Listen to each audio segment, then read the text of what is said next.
Hey everyone, welcome to this excerpt from the Complete Blender Creator. I'm your main instructor, Michael Bridges. Now, if you want to learn out more, hang around at the end of the video or check out the links in the video description. Enjoy this video. Welcome to Overlaying Images. We need to consider what are our layers when we're sticking everything together. One of the obvious ones is the background image, and that has to be visible. In fact, that is the base of our entire project. Then we've got the object itself. This is the item we're using CGI, we're generating this on our computer, and then we're merging it with the real-world image. That also has to be visible. Now, at the moment, we're blending the two things together, and we're kind of getting... Well, the object isn't isolated, and we're getting this blend between the two, so we need to sort that out. We're going to have a shadow eventually, and that also needs to be visible. However, the ground itself used for capturing the shadow needs to be hidden. So let's have a look now at how we can isolate the object by itself and give that some thought, and also how we can go about isolating the shadow by itself, or whether we need to do something else with the shadow as well. Before we go over into Blender, let's grab a pen and paper and work out the layers of our image. Let's go ahead and think about what we want. So at the end, we want a composite image, a composition that has our mountains or whatever your image is in the background, an object, and a shadow that looks like it's being cast onto the actual surface. And we've got a fake ground plane that we can use there, which we don't want visible in the final scene. How are we going to do about that? Well, let's have a look at our components. What's making up this scene? We've got a background, and that pretty much goes all the way to the end, and there's something happening here before we render, and that's going to be our sort of final combination node, if you will. And this is just conceptual at the moment. We're trying to work out how to piece together our image. Now, we can render our entire scene at once, which is an object, the ground plane it sits on, and a shadow. Okay, so that's something else we can work with. Now, we could render the shadow by itself. Now, if we have a look at what would happen in reality, is there would be a shadow cast underneath an object that's too close to the floor. So I'm going to extend the shadow up to the top of the plane there just to demonstrate that. And then finally, we can do the plane itself, or the ground, whatever we're doing. And with these, we've got pretty much every combination we can use to work things out. Now, the problem with this one here, so I'm going to just circle it in red for a moment. Problem with this one here is it would actually, if we overlaid it, unless we started doing something funky, we would have a shadow over the top of our object when we combine them. So we don't want to do that. So I'm just going to remove those bits there, and we'll decide at this point that we do not want to use that particular image. Additionally, we have to consider the render time implications. Say each one of these three images took the same time to render. I doubt they would, but let's just say for argument's sake they do. Then that middle one that we've decided to exclude potentially could save us 33% of our render time, which, if it's an animation, is going to be a lot of render time. So when we can avoid rendering, that is a good thing, because it will save us a lot of time. Even if you decided at the end to render your composite image at a high resolution, you're still going to have to render all of these out first. So that's a good time-saving tip there. So that leaves us with these combinations, and we need to do something with them. We don't know quite what it is at the moment, but we need to, what do we need to get? We need to get the object by itself, and we need to get the shadow by itself, but, and I'll just draw a harsh line there, the shadow has to be occluded by the actual object. So we've got the object by itself, and I would just do a dash here as if it was alphaed out, an image just by itself. And once again here, we would have an alphaed out image. So how do we get this? Well, we can certainly just extract the object from here. So something will happen here, which will get that, and then we can combine that towards the end. I'm going to do a plus there. I don't know whether it will be an addition or a multiplication or something. In fact, what would be better, of course, would be an equals, some sort of maths going on that would equal that. And again, this question mark is really an equals. What do we do here that equals that? And then finally, we've got the shadow all by itself, but occluded by the object. So we have the object up here, and we have the plane just here, and the difference between those will be an occluded shadow. And so there's going to be something else happening when we combine these things together. So there's 3 distinct groups here. We've got this background group with something happening in it. I'm just going to make that a bit bigger green. So something happens with this background group, and then it gets passed onwards. We've also got this group here, and then something gets passed onwards. And then finally, we've got a third group. I'm just going to do it in a different color so it stands out. This group here. So these things themselves, I say group, they can be compartmentalized and then reused if necessary. Now, it will depend on the scenes you're doing, but we can see here how putting them all together, we've got 3 distinct groups. So we've got 3 levels of what's known as abstraction. That we've got a lot of detail going in here, but we can zoom out and make these modules much more easy to follow and much easier to read as well. Looking at this diagram in front of us, we've pretty much done this first one. If we just link it in, we get the background image. And we're kind of there with this one at the moment. We've got the background, the actual cube showing, but it's affecting the entire image and not having the cube itself isolated. So let's go ahead now and look at that and hop on over into Blender. Okay, so I've gone ahead and opened up the scene we were working on before when we were setting up the camera and the fake ground plane to cast the shadow on, and I'm liking what I see so far, and I've renamed the file so I don't overwrite the old one.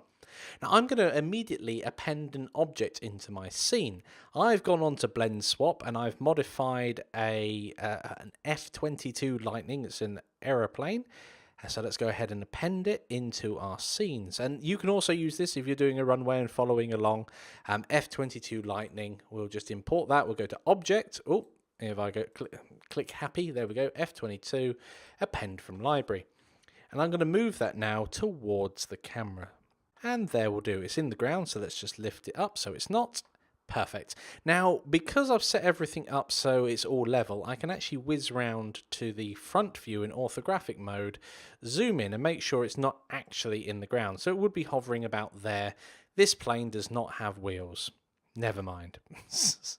So let's go ahead now and whiz back round to the camera mode. Make sure it's roughly in the right position. I'm going to shift it across just a little. Okay, we've got an object and we want to isolate it from the background. Let's render what we've got so far. And again, looking at this, the lighting is not right and it's going to take too long. So I'm going to scroll down, go to sampling and turn the render down to 1. So that will speed up that. And finally, let's sort out our lighting as well. So I've got the lamp in the scene. It's blatantly not a sun lamp at the moment. So let's make it a sun lamp. For argument's sake, it doesn't matter with a sun lamp, but I'm going to move it so it's over the sun. And then the little line that comes out to show you the direction, I can manipulate that so that it is facing towards us. So let's go ahead and open up the properties panel, and we've still got our lamp selected. And I'm going to change the rotation to 0, 0, 0.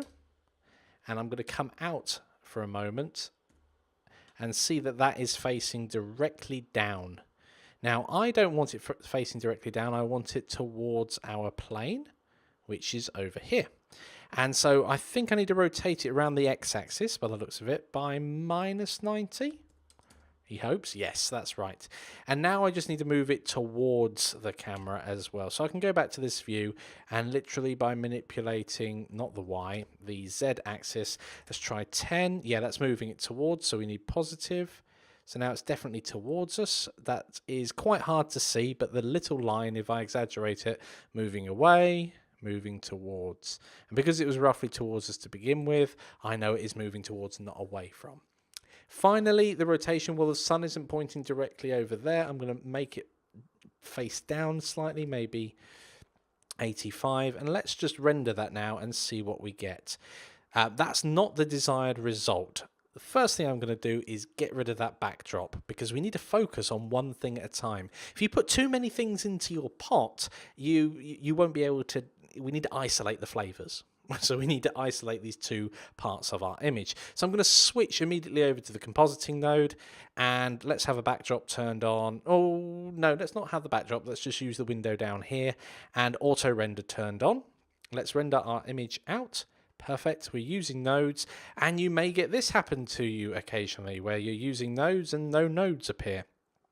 Switch to the shader and switch back to your compositing node, and it should all come back.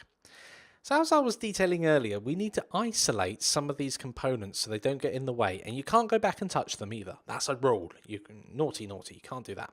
So I'm going to select these two here and make them into a group. And by making them into a group, I'm going to come out, and it's called node group. That's no good. I'm going to call it background image. We know that works. Or just background will be fine for the moment. We know that works. We don't need to play with it. Let's get rid of it completely from our setup for the moment. And we've got this multiply here. I'm going to leave that. I think we're going to need multiply at the end. I don't know. So with nothing plugged in, we can't see what's going on. Let's delete the multiply, and if we need it, we'll pop it back. And I'm going to link up that to not the viewer, the composite. There we go. And I'm going to get rid of the viewer, because I can always bring that back in with Node Wrangler if I need to. Excellent. So we have our render layer here. I'm still not happy with that. The lamp itself, have I actually set the lamp up? I don't think I have. I moved it. I made it into a sun. I didn't use nodes, and I didn't turn up the strength to maybe 5. Let's switch to rendered mode to see what's going on in the 3D view. Okay, we've got a shadow there, and it looks like it's facing the right direction. And so I want this shadow to be a bit tighter, and this size will make it basically diffuse the shadow. And if we set that to 0, we get a really harsh shadow. That's also not what I desire. 0.01. There you go, we've got a bit of fuzz there. Let's try 0.05. Excellent. I like how that is coming out. Let's hop back over into the compositing layout. Compositing, there we go. Now, something's taking a while to render in the background. Let's just make sure everything's set up. Sampling, renders 1, that's fine. I'm happy with how this is here, and we've got auto render. Let's go ahead and work out how we can isolate this. In fact, that doesn't look like it has rendered out. There we go, now it has. What have we got to do? We need to isolate the object itself. And because it's an object in our scene, we can give that object an ID and then isolate it via that ID. Let's go back and open up. Well, we've got the 3D view here. We don't need to open anything else up. I've got the F22 selected, and I can go into its object properties. And here I can give it a parse index under the relations. You can move it onto a different layer if you wanted to. You can do that from here. That's another way of doing that. And you can set a parent object, and you can give it an identity. And I'm going to set that to 1 and just re-render and see what happens. Nothing looks any different. Brilliant. We haven't upset the rendering gods, as it were. So the next thing to do here is be able to pull that information from our render layer, and it's not turned on at the moment. So we need to go to our render layers and go down, and under passes, there's a load more options. In this case, we want the object index. If we go ahead and select that, we can see that we get index object coming out. Okay, that's a good start. Now, how do we mask off this particular F22?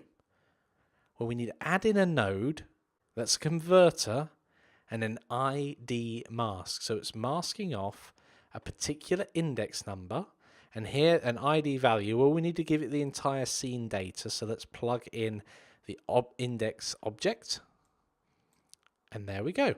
Let's preview this. I'm going to use Node Wrangler again. I could plug that into the viewer, which I've deleted, but I'm going to use Control and Shift and click on that. And we should see, if I turn backdrop on, what's happening. And we get a white image. We've not got it set to 1, so let's go ahead and set it to 1. Oh, now we get a black image. What is going on here? Now, because we didn't have this set up on the render layers yet, it hasn't actually been included. The node has it all set up, but it has not been output yet. It's not stored that data. So it's null at the moment, or nothing. So let's go ahead and re-render our scene. And there we go. We have a mask isolating just the object. Brilliant. And of course that leads us nicely on to a challenge. I would like you to go ahead and render the background and the object together. So finish off the node setup to show the background with the object placed upon it. You'll need to use the ID mask to show parts of the rendered image you'll want to see. Pause the video now and give that a go. Okay guys, welcome back. Let's go set up the nodes now and hop on over into Blender. Right, so we have a mask set up here that we can use. Let's bring back in our background layer. Did I delete it? No, I just hid it out of the way. You probably won't be able to see this, so I'll zoom back in. There we go. Now I found that background layer. And we've got a viewer here. I don't need the viewer. It's just going to get in the way of this backdrop. So I'm going to remove that entirely. And I also want the render to automatically update. So what did we have before? We had a mix color mix node. So we need to mix these two images together. We know that. In which order? Ooh, interesting. Well, if we just mix them 50-50, that's not going to work. But we're going to have to do something with the ID mask here. I think it is mix we need, because we need, again, this weighting here is an average of the two. However, if we control the weighting, so let's just bring that back in. If we bring the weighting of 100% of only this image, so that'll be the factor of the bottom one. So I think that's the right order. Yeah, I think so. This will be a factor of 100%, thus showing us all of what's under this image. And then the black will be nothing of this image and therefore show all of the background.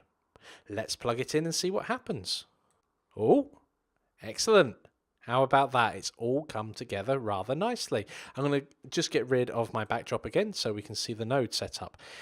Let's see what we've got. Let's see if we can group things together into their compartments. So this is like an end mix node at the moment, and we have the composite at the end. So that's fine. That's our end point.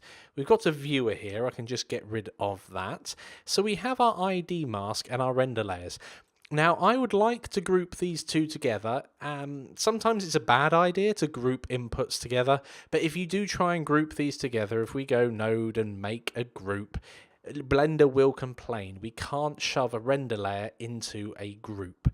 And I'm not going to go about and this ID mask here, I'm not going to shove that into a group just yet, but this is isolated our object. The issue I've got with this, of course, is it's a different layer to this background. So this is all one particular group. So we could visualize that in a different way if we wanted. We could put a little frame around it. So let's go and do that now. Let's select both of these and add a frame. So I'm going to select those two as done and Shift and P. It will pop a frame around it. I'm happy with it left as the default colors. It just demonstrates that that is its own entity. It also means we can move them both around together. Excellent. How did you guys get on? I hope you've managed to render your object over the top of your photo, your scene. Of course, we can get to making that look a bit better later on. We just need to get the components right first. Now, I did say I didn't want to name this, didn't want to color in this frame, but I will name it. So with it selected, I'm going to go over to label here and call it Object Isolation. Isolator or isolation? Let's call it isolate. Let's put the verb at the front. Oh, I've spelled that completely wrong. Isolate object. And I'm going to use camel case, which is where you just capitalize with no spaces. Isolate object. And then, isn't that brilliant? Let's turn up the label size so we can read it. There we go. Isolate object. Perfect. How did you guys get on? Remember to share your work over in the discussions on the forum, and I will see you guys in the next lecture. Hey, so I hope you've enjoyed that excerpt from the Complete Blender Creator. It's part of a much larger course incorporating 46 hours worth of Blender learning, where we hold your hand from a very beginner all the way up to mastering the techniques deep within Blender. Now, if you want to learn more about Blender, this is the course for you, and we've got many other courses as well. So why don't you start your free trial today, and I will see you over on the course.